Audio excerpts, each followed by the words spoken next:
Hello and welcome to another video for the British Council's Learn English Teens website and their YouTube channel.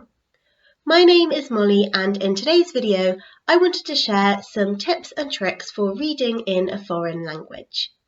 Tip number 1 is to read children's books. You might be really keen to read the classics, so Shakespeare or something, but starting with that really isn't a good way to go. If you're a beginner, a children's book is often a much better starting point.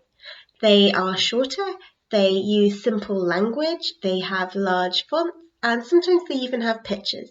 And all of this means that it's a lot easier to get started with reading.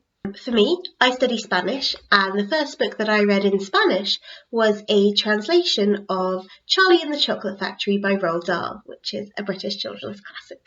And that was a really great decision. Tip number 2 is to pick a book that you know and love.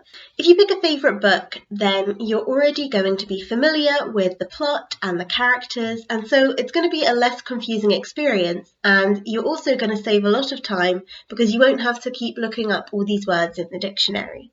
For me, I'm a huge Harry Potter fan, and I recently started reading the series in Spanish, which I'm really enjoying.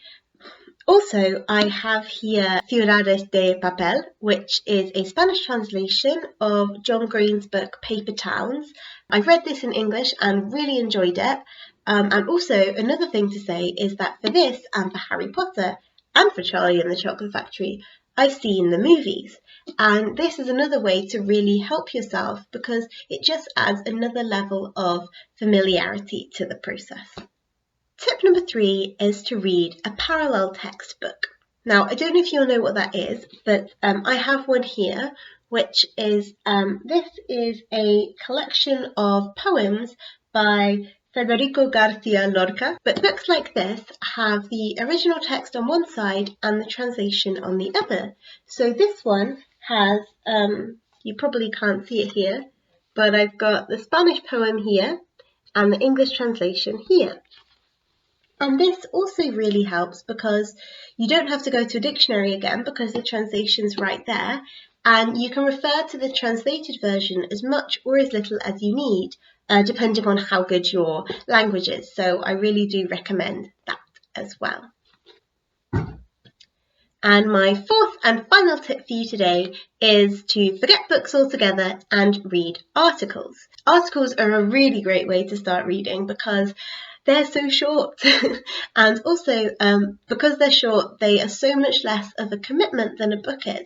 So they're really easy to fit into your daily routine or your weekly routine or whatever, and just read a couple of articles when you have a spare bit of time. On the British Council's Learn English Teens website, the magazine section has a whole host of articles. So I really recommend going there and checking out some of those as a place to begin. Thanks very much for watching. I hope you enjoyed it and found these tips useful, and I will see you next time. Bye!